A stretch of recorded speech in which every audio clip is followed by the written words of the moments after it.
اب سوال یہ پیدا ہوتا ہے کہ خطیب خطبہ کھڑا ہو کر دے یا بیٹھ کر. ہمارے ہاں جو ہے ایک مسلک والے پہلا خطبہ بھی کھڑے ہو کر دیتے ہیں، دوسرا بھی کھڑے ہو کر دیتے ہیں، تقریر بیٹھ کر کرتے ہیں. بعض خطیب ایسے ہیں کہ عربی کو خطبہ بھی بیٹھ کر پڑھتے ہیں. اب پڑھنا چاہیے یا نہیں پڑھنا چاہیے، بات تو یہ ہے. تو نبی کائنات حضرت عبداللہ بن مسعود رضی اللہ تعالیٰ عنہ فرماتے ہیں جب بھی نبی کائنات نے خطبہ شروع کیا تو فرماتے ہیں کہ عربک میں خطبہ پڑھا اور کھڑے ہو کر پڑھا. اس سے ثابت ہو گیا کہ پہلا خطبہ جو ہے وہ کھڑے ہو کر پڑھنا نبی پاک کی سنت ہے. اس کے بعد رہ گی تقریر کا معاملہ علیحدہ ہے. اور پھر یہ بھی بات ہے کہ دوسرا خطبہ، بعض لوگ یہ ہوتے ہیں کہ پہلا خطبہ بیٹھ کر پڑھتے ہیں، دوسرے پہ کھڑے ہوتے ہیں. بعض مسجدوں میں ایسے ہے، جا کر دیکھ لیں، کسی مسجد میں جائیں، اہل حدیث کی مسجد میں، ادھر جا کے دیکھیں، دوسری مسجد میں جا کر دیکھیں.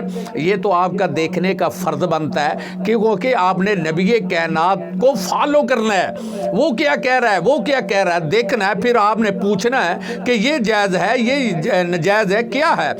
تو نبی پاک نے کھڑے ہو کر خطبہ، حضرت عبداللہ بن مسعود فرماتے ہیں کہ ہم اللہ کے نبی کے پیچھے جمعہ پڑھتے تو حضور کھڑے ہو کر خطبہ ارشاد فرماتے تھے. اور پھر جب خطبہ واعظ و نصیحت، اس کے خطبے کے بعد واعظ و نصیحت کرتے تھے، پھر واعظ و نصیحت کے بعد آپ تشریف رکھتے منبر پر. پھر نبی کائنات فرماتے یہ بڑا قیمتی وقت ہے، اس میں کچھ مانگ لو اللہ سے. یہ قیمتی قبولیت کا وقت ہے، جو اس میں دعا مانگے گا اس کو رد نہیں اللہ پاک کرتا. اب دوسرا جو خطبہ ہے وہ کھڑے ہو کر پڑھنا. دونوں جو خطبے وہ عربک میں پڑھے جائیں گے، تقریر اردو میں ہو جائے، پنجابی میں ہو جائے، پشتو میں ہو جائے، اور جس زبان چینی فلپینی جو بھی ہے اپنی اپنی زبان میں یہ بیان کریں اور نواز و نصیحت کریں، وہ ٹھیک ہے. کیونکہ مقصد یہ ہے کہ اللہ کے نبی کی حدیث ان تک پہنچانی تاکہ ان کی سمجھ میں آ جائے، حضور کے طریقے کے مطابق عمل کریں. اللہ سے دعا کریں کہ اللہ ہمیں. اور ایک میں آپ کو بعد میں ذہن میں میرے آگئی کہ حضرت امام شافعی رحمت اللہ علیہ کے نزدیک بھی کھڑے ہو کر خطبہ دینا سنت ہے. امام مالک کے نزدیک بھی کھڑے ہو کر جو ہے خطبہ دینا سنت ہے نبی پاک کی.